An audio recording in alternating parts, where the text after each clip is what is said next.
కేవలం సుఖానుభవం కాదు. లోకములు 3 రకాలుగా ఉంటాయి. ఒక లోకము కేవలము సుఖాలు అనుభవించడానికే ఉంటుంది, స్వర్గాది లోకములు. అక్కడ దుఃఖము యొక్క స్పర్శ ఉండదు, సుఖాలు అనుభవిస్తారు. ఇంకొక లోకం ఉంటుంది, అక్కడ సుఖం అన్నది ఉండదు, ఎప్పుడు ఏడుపులు, పెడబబ్బలు, కేకలు, అరుపులు, భయంకరంగా ఉంటుంది. అది నరకం. సుఖం దుఃఖం 2 ఉంటాయి. ఓ రోజున తప్పట్లు కొట్టేస్తూ పొంగిపోతూ నేనే నేనే అంటుంటాడు, ఇంకో రోజున కుమిలిపోతూ ఏడుస్తూ ఉంటాడు. అదే భూలోకం. ఇక్కడ కొన్నాళ్ళు సుఖం, కొన్నాళ్ళు దుఃఖం. పొద్దున్న 10ంటికి సంతోషంగా ఉంటాడు, సాయంకాలం 4ంటికి ఏడుస్తూ ఉంటాడు. సుఖం దుఃఖం 2 అనుభవిస్తూ ఉంటాడు. సుఖ దుఃఖములు 2 ఉన్న భూలోకమునందు మీరున్నారు. ఇక్కడి నుంచి బాగా గుర్తుపెట్టుకోండి, మీకు 2 మార్గాలు ఉన్నాయి. ఒకటి, పూర్ణ దుఃఖమును కలిగిన లోకంలో కన్నా వెళ్ళచ్చు, పూర్తి సుఖం కలిగిన లోకంలో కన్నా వెళ్ళచ్చు. సుఖ దుఃఖాలు కలిగిన లోకంలోకి ఇంకా మీకు టికెట్ లేదు. అంటే మళ్ళీ ఎందుకండి ఇందులోకి?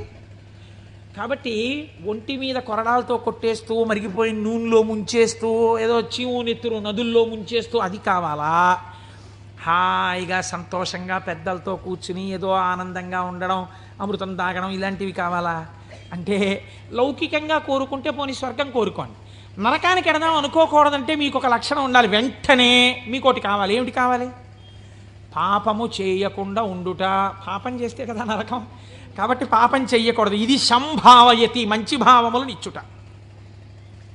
ఇది ఎలా వస్తుంది అన్నారు శాస్త్రంలో. ఇది ఎలా కలుగుతుందండి అన్నారు. దీనికి ఒక ప్రతిబంధకం ఉందండి, అంత తేలిక కాదు. శివమహాపురాణం మీ జీవితాన్ని కరెక్ట్ చేస్తుంది. మీరు చూడండి, ఒక తేలిక మాట, ఒక వెలితి మాట ఒకటి మనం మాట్లాడతాం. కోటేశ్వరారు చతుర్ముఖ బ్రహ్మగారు మేము లలాటం మీద రాసేసాడండి, రామాయణం చెప్పు, భాగవతం చెప్పు, శివపురాణం చెప్పని చెప్పేస్తారు మీరు. మా లలాటం మీద రాసేసాడు, చీకటి పడేటప్పటికీ మాకు ఎటో లాగేస్తుంది మనస్సు వెళ్ళిపోమ్మని, అందుకని మేము రామ్ పురాణానికి అంటాడు ఒకడు. అది తప్పు. అలా ఉండమని చెప్పలేదు శాస్త్రం. తిలకధారణము అన్న మాట ఎందుకు ఇచ్చారో తెలుసా అండి? మీ యొక్క ఆలోచన సరళిని మార్చుకొని గత జన్మలుగా తరువుకొస్తున్న వాసనలని జయించడానికి, మీకు పార్వతీ పరమేశ్వరుల అనుగ్రహం కలగడానికే మీరు విభూతి తీసుకుని లలాటమునందు పెట్టుకుని, బొట్టు తీసుకుని ఆజ్ఞాచక్రం మీద పెట్టుకుంటారు. ఇప్పుడు పార్వతీ పరమేశ్వరులు మీ లలాటమునందు వసించి ఉన్నారు. దీనివల్ల ఏం జరుగుతుంది అంటే, లలాట లిఖితారేఖ పరిమాస్త్రం నశక్యతే. ఇది కదా సామాన్య సిద్ధాంతం. బ్రహ్మగారు రాసిన రాత మారదు. కానీ మీరు తిలకధారణం చేసి విభూతి పెట్టుకోగానే మీ ఆలోచన సరళి యందు మార్పు వస్తుంది. ఎందుకు వస్తుందో తెలుసా అండి? మీరు చూడండి, ఒక ఆయన దగ్గరికి మీరు వెళ్ళేటప్పటికీ ఇలా విభూతి పెట్టుకుని ఇంత బొట్టు పెట్టు కూర్చున్నాడు అనుకోండి, ఈయన అడిగితే కొంచెం సౌమ్యంగా చెప్తారేమో అనిపించేస్తుంది మీకు గబుక్కుని వెంటనే. ఏమీ లేకుండా కొరకొర చూస్తున్నాడు అనుకోండి, బాబా ఆయన దగ్గరికి ఎందుకు లేండి అనిపిస్తుంది. అసలు మీరు భస్మ బొట్టు కనపడేటప్పటికి సాత్విక ప్రవృత్తి ముఖంలో కనపడిపోతుంది. సరికదా, ఆజ్ఞాచక్రం మీద బొట్టు అమ్మవారి యొక్క అనుగ్రహం. అమ్మవారి అనుగ్రహం ఆజ్ఞాచక్రం మీద ప్రసరణం మొదలవగానే మీ బుద్ధి యందు ఆలోచన మారిపోతుంది. మారిపోయి మనం ఈ పని చెయ్యొద్దు, మనం ఎందుకు ఈ పాపం చేయడం, మనం ఇంక ఇవాళ నుంచి ఇది చెయ్యొద్దు, మనం పురాణానికి వెళ్ళిపోదాం, మనం శివాలయానికి వెడదాం, మనం వెంకటేశ్వరుడి గుడికి వెడదాం, ఎన్నాళ్ళు ఈ తప్పుడు పని చేస్తాం, మనం చెయ్యొద్దు అని మీ యందు ఒక పూనిక రావడం ప్రారంభం అవుతుంది. అందుకని ముందు శరీరమును అలంకృతం చేసి లోపల మనస్సుని సంస్కరించడం దగ్గరికి వెళ్ళారు. మీరు మనస్సుని జయించలేకపోతే. పెద్దలు ఏదో ఉత్తిని హాస్యాస్పదంగా పెట్టలేదండి ఇవేవీని. కనుక తిలకధారణ చేసి భస్మ పెట్టుకోమని చెప్పారు. ఇప్పుడు మీరు అలా చెయ్యడం ప్రారంభిస్తే ఏమవుతుంది? అలా చెయ్యడం ప్రారంభిస్తే మీకు దుఃఖమును స్వీకరించి దుఃఖము నుండి బయటపడతారు. ఇది చిత్రంగా ఉంటుంది. ఇప్పుడు మీకు ఎందుకు ఈ ఆలోచనలు, పాపభూయిష్టమైన ఆలోచనల వైపు ఎందుకు తిరుగుతోంది మనస్సు అంటే, దానికి రజోగుణ తమోగుణ ప్రవృత్తి ఉంది. 3 గుణాలు ఉన్నాయి లోకంలో, సత్వము రజస్సు తమస్సు. ఇది ఎప్పుడూ కూడా ఆయన అలాగే చెప్తాడు కానీ హాయిగా పనిచేసేట్టు ఎంత సుఖంగా ఉంటుంది, ఒంట్లో ఓపిక ఉన్నప్పుడు చేయాలి, ఆయనకి ఏముంది అలాగే చెప్తాడు. అలా చెప్తే అలా చేస్తూ కూర్చుంటానేంటి, సుఖంగా అనుభవించు అంటుంది. ఎందుకు ఆ పురాణం, దిక్కుమాలిన పురాణం, హాయిగా టీవీ చూడు, మంచి ఎపిసోడ్ వస్తుంది ఇవాళ అంటుంది. ఈ బోధని జయించగలగడానికి ఈ త్రిగుణములు బాధాకరములు. మీరు ఉన్నతిని పొందకుండా బాధిస్తున్నాయి. ఉన్నతిని పొందకుండా బాధించేటటువంటి త్రిగుణముల యొక్క బాధ నుంచి మీరు బయటపడడానికే మీరు సంసారం అనే కొత్త బాధనించుకున్నారు. సంసారం బాధ అండి. సంసారం సాగరం దుఃఖం. సంసారం అంత తేలికని శాస్త్రం చెప్పలేదు. అందులో తరించడానికి చాలా కష్టం, దాని మార్గం తెలియాలి. మరి బాధపోవడానికి బాధలోకి ఎందుకండి, మళ్ళీ బాధపోవడానికి సుఖంలోకి వెళ్ళాలి. బాధపోవడానికి బాధలోకి వెళ్ళమంటున్నారేంటి మీరు అంటే, నేను మళ్ళీ ఒక ఉపమానం చెప్తాను మీకు కడుపు నొప్పిగా ఉంది, అజీర్తి చేసింది. అజీర్తి చేసి కడుపు నొప్పిగా ఉండడం బాధ. ఈ బాధ పోవడానికి మీరు ఇంకో బాధ స్వీకరించారు. ఏమిటది? ఆమదం తాగడం. ఆమదం తాగడం సంతోషంగా ఉంటుంది ఏంటి ఎవరికన్నా? ఆమదం తాగడం బాధే. కానీ మరి బాధతో కూడినటువంటి ఆమదము త్రాగుట అన్నది ఎందుకు చేశారు? కడుపు నొప్పి అజీర్తి అన్న బాధ నుంచి విముక్తమగుట కొరకు. సత్వరజస్తమో గుణములన్న 3 గుణముల నుంచి బయట పడడానికే సంసారములోకి ప్రవేశించి సుఖములు అనుభవించి, ఈ సుఖములు సుఖములా అన్న ప్రశ్న వేసుకుని, ఈ సుఖములు సుఖములు కావు, నిజమైన సుఖము ఈశ్వరుడే అన్న లక్షణాన్ని ఏర్పరచుకుని వైరాగ్య సంపత్తిని పెంపొందించుకోవడం, దాని వలన ఇంకా ఇంద్రియములు మనస్సు చెలించని స్థితికి పెడతాడు. ఇంద్రియాల్ని గెలవడం కాదు, మనస్సు కదలని స్థితికి పూర్ణ వైరాగ్యం అని పేరు. మీరు చూడండి, గాలి వెళ్ళిపోతూ మల్లెపూల మీద గెడుతుంది. నేను మల్లెపూల మించి వస్తున్నానని పొంగిపోదు. అశుద్ధం మీద గెడుతుంది. చిచి నేను అశుద్ధం మీదకి వెళ్ళానని బాధపడదు. దేని మించి వెళ్ళినా గాలి గాలిగానే ఉంటుంది, దానికేం బాధ లేదు. అలాగే పూర్ణ వైరాగ్యం పొందినవాడు ఇదంతా ఈశ్వర లీల అంటాడు. కానీ ఈ మాట అనడం చాలా కష్టం. అంత వైరాగ్యం రావడం కూడా ఈశ్వరానుగ్రహం. ఈ వైరాగ్య సంపత్తి చేత శాశ్వత సుఖస్థానమైన ఈశ్వరుడు ఎందుకు కలిసిపోతాడు. అప్పుడు వాడికి ఇంకా ఊర్ధ్వలోకం లేదు, అధోలోకం లేదు, పైన స్వర్గం లేదు, కింద నరకం లేదు. ఇక మళ్ళీ పుట్టవలసిన అవసరం లేని మోక్ష స్థితిని పొందుతాడు. ఇలా పొందడానికి శంభు అనుసంధానం చేసుకుంటూ ఉండాలి. శివుడి పాదాలు మీరు గట్టిగా పట్టుకున్నారనుకోండి, శివాష్టోత్తరం చదువుకుంటున్నారనుకోండి, భస్మధారణ చేశారనుకోండి, బొట్టు పెట్టుకున్నారనుకోండి, ఏమీ చేతకాకపోయినా కూర్చున్న నామాలు చెప్పడం మొదలుపెట్టారనుకోండి, మీకు తెలియకుండా మీలో ఒక రకమైనటువంటి మార్పు ప్రారంభమైపోతుంది. ప్రారంభమై అది మంచి ఆలోచనల వైపుకు తీసుకుని వెళ్ళగలదు. ఇలా తీసుకుని వెళ్ళవలసిన అవసరము ఎందువలన కలిగింది అంటే, పూర్వకాలంలో పూర్వయుగమైనటువంటి ద్వాపర యుగం వరకు కూడా ఒక లక్షణం ఉండేది. రాక్షసులు ఉన్నారనుకోండి, వాళ్ళు తెలిసేవారు వీళ్ళు రాక్షసులండి అని తెలిసేది. కాబట్టి వాడిని దూరంగా పెట్టడమో, వాడిని పరమాత్మ సంహారం చేయడమో ఏదో ఉంటుంది. కలియుగంలో ఏమిటో తెలుసా అంటే, రాక్షసులు ఏ రూపంలో ఉంటారు? చిత్తవృత్తుల రూపంలో ఉంటారు. పైకి దొరకరు. మీకన్నా సాధుపురుషుళ్ళే కనిపిస్తాడు. మోసం చేసేవాడే చాలా నమ్మించేటట్టుగా సాధుపురుషుళ్ళే ఉండాలి. వాడు నమ్మితే నాకేమిటి, నమ్మకపోతే నాకేమిటి, నేనేమన్నా వాడి దగ్గర ప్రయోజనం పొందుదాం అనుకుంటున్నానా అన్నవాడు తన యథారీతిగా ఉంటాడు. అవతల వాడిని నమ్మించి మోసం చెయ్యాలనుకోండి, వాడే మాట కలిపి చక్కగా మాట్లాడి బాగా మాట్లాడి మీరు నమ్మేటట్టు చేసి, అప్పుడు మీకు ఒక కప్పు కాఫీ ఇచ్చి ఆ కాఫీలో మత్తు కలిపేసి మీరు పడిపోతే మీ సూట్ కేసు ఎత్తుకుపోవాలి వాడు కదా. అందుకని ఇప్పుడు ఎక్కడున్నాడు రాక్షసుడు? వాడి చిత్తవృత్తి ఎందున్నాడు? మీరు చూడండి, నిజంగా ఈ చిత్తవృత్తుల రూపంలో రాక్షసులు ఉండి ఉంటే త్రేతాయుగంలో విశ్వామిత్రుడు యాగం చేయగలడా? చెయ్యలేడు. ఇక్కడే ఉన్నారు రాక్షసులు. రాముడు ఈ లోపల రాక్షసుల్ని చంపడానికి తానే అనుసంధానం చేసుకోవాలి. బయట రాక్షసులుగా ఉన్నారు. రాముడు వచ్చి బాణం వేసుకొట్టి చంపాడు. ఈ యుగంలో అలా కుదరదు. ఇక్కడున్నారు రాక్షసులు. వాళ్ళు ఎప్పుడైనా తలెత్తుతారు. ఎప్పుడైనా తలెత్తి మిమ్మల్ని పడగొట్టేస్తారు. ఎప్పుడైనా పడగొట్టేయగలరు. ఎప్పుడైనా పడగొట్టేసేటటువంటి రాక్షసులు ఇక్కడే చిత్తవృత్తుల రూపంలో ఉన్నారు. వీళ్ళని తొక్కి పట్టగలిగిన వాడెవడు? ఒక్కడే, శంభు. అందుకే ఏవం శ్రీ శంభుదేవస్య నామ్యామష్టోత్తరం శతం అంటాం. ప్రదోష వేళలో రోజు ఆ శంభునామాలు చెప్పామనుకోండి, ఆయన ఏం చేస్తాడంటే వీళ్ళని తొక్కి పెట్టి మీ భావముల యందు మంచి ప్రవాహాన్ని ఏర్పాటు చేస్తాడు. ఈ మంచి ప్రవాహము కలిగిన భావన చేత ఉన్నతిని పొందేస్తాడు. ఇప్పుడు ఈ భావన పొందినటువంటి వాడు ఎలా ఉంటాడు?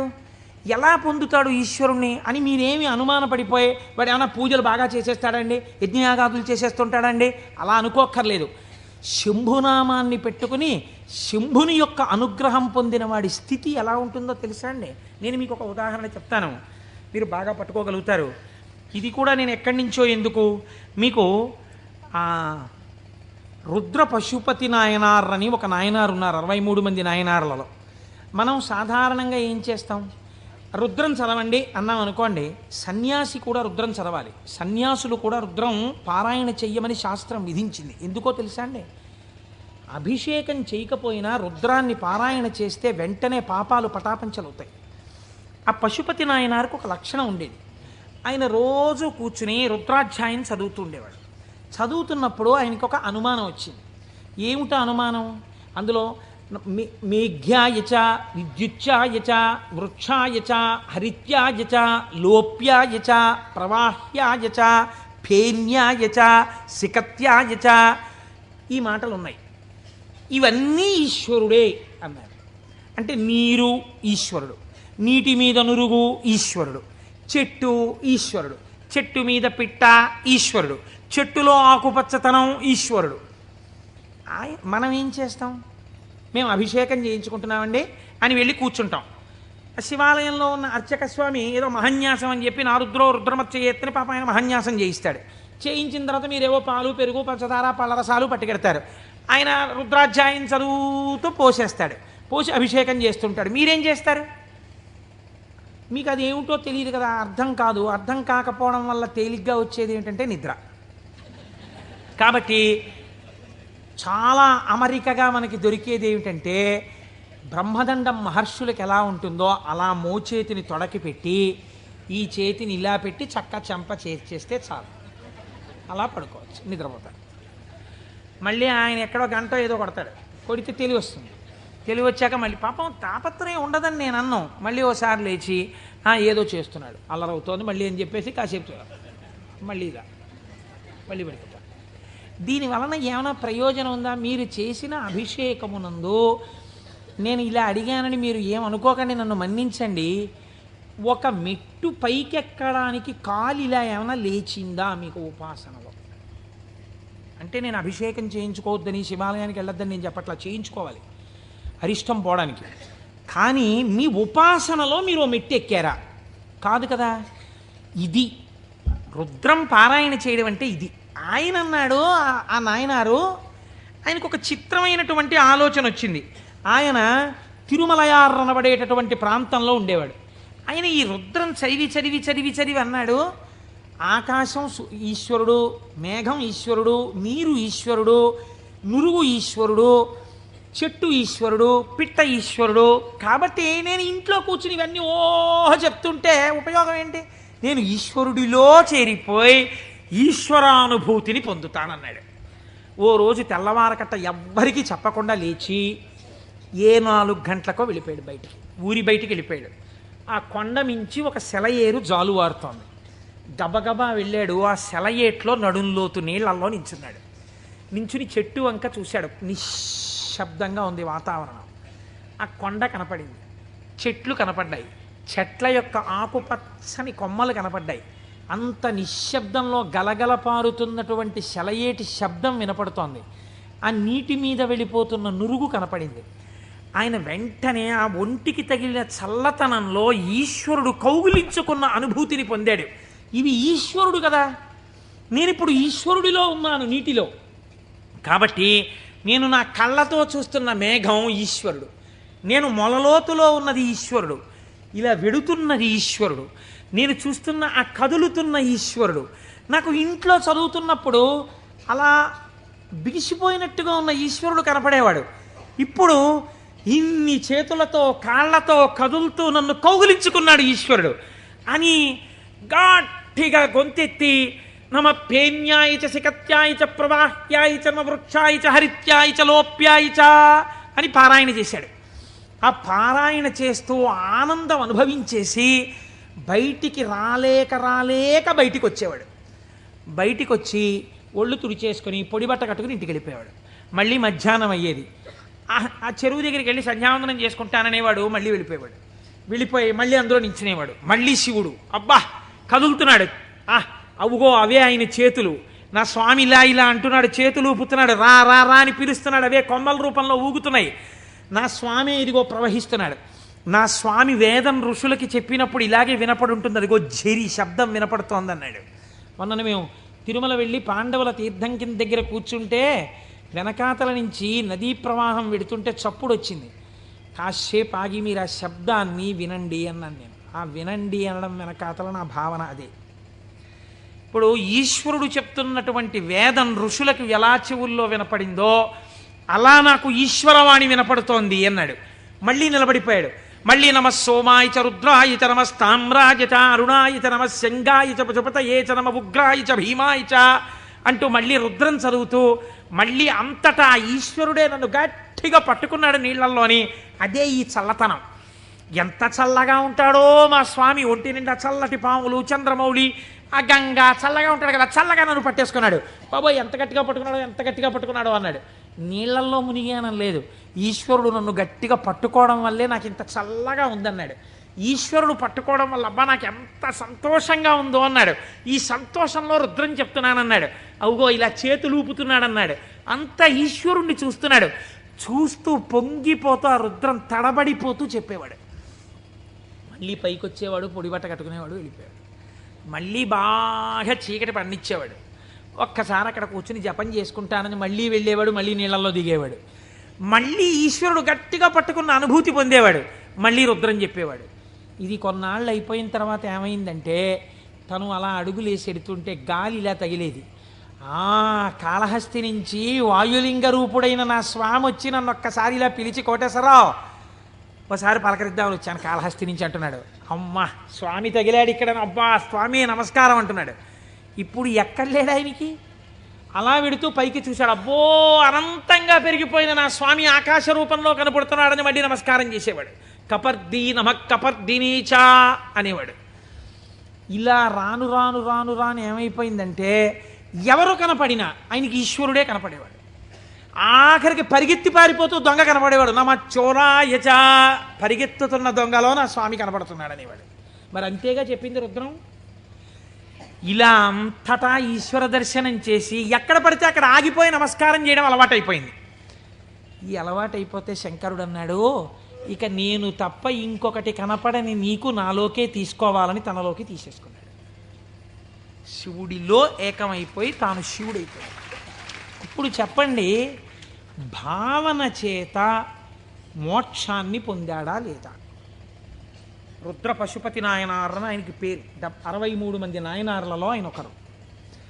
మీరు అలా కూర్చుని ఏవో పదార్థాలు అట్టుకుని నమో ఓం నమో నమస్తే అస్తు భగవన్ విశ్వేశ్వరాయ మహాదేవాయ త్రయంబకాయ త్రిపురాం తకాయ త్రికాగ్నికాలాయ కాలాగ్నిరుద్రాయ నీలకంఠాయ మృత్యుంజయాయ సర్వేశ్వరాయ సదాశివాయ శ్రీమన్మహాదేవాయ నమః అంటూ ఎన్ని పాలు పోసినా ఎన్ని నీళ్లు పోసినా ప్రయోజనం లేదని నేను అన్నా. కానీ ఏమి రమించింది మీ మనస్సు?